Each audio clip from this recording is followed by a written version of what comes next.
The economy is roaring, business confidence is soaring, incomes are up, prices are down, and inflation is dead. It's dead. We have a bad Fed chairman, really bad. If he would lower the rates, and I tried being nice to the guy, it doesn't help. He's like a knucklehead. And we're way high. We're at 450 or 425, 450. And how do you go borrow money at 1% when the Fed has you at 450?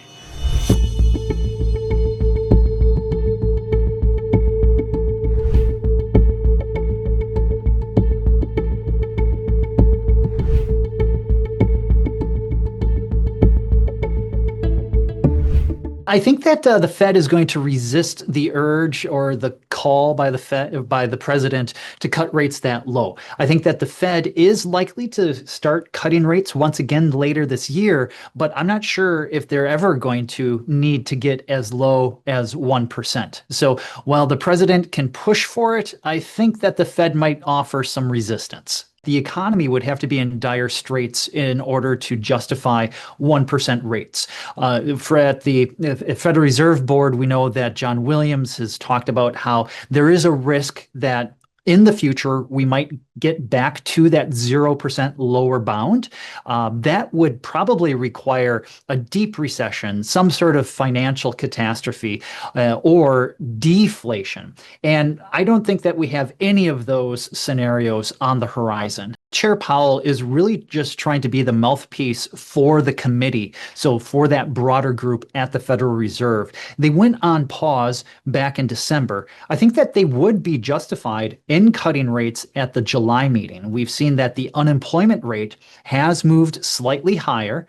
The inflation rate has remained fairly tame, but he is resisting, and I think the broader committee is resisting, not because of what the data today tells us, but what the data that is likely to come out over the next few months might say.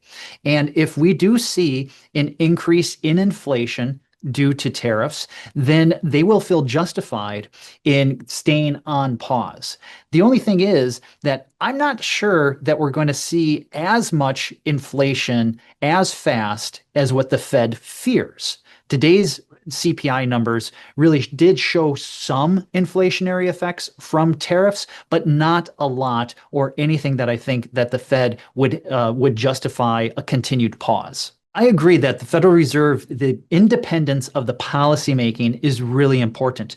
Other countries have experimented with different models. We know that, for example, in Japan, that the Ministry of Finance is much more involved in some of the monetary policy decisions, but there still is some independence there. We know that the European Central Bank was structured to be very independent. Same thing, the Bank of England, the Swiss National Bank. So there is a long precedent of the importance of independent central banks when it comes to policy making, because otherwise the risk is that you get to a situation where inflation once again runs too hot and it really can then spin out of control. So I agree that Fed independence is really important and does need to be defended.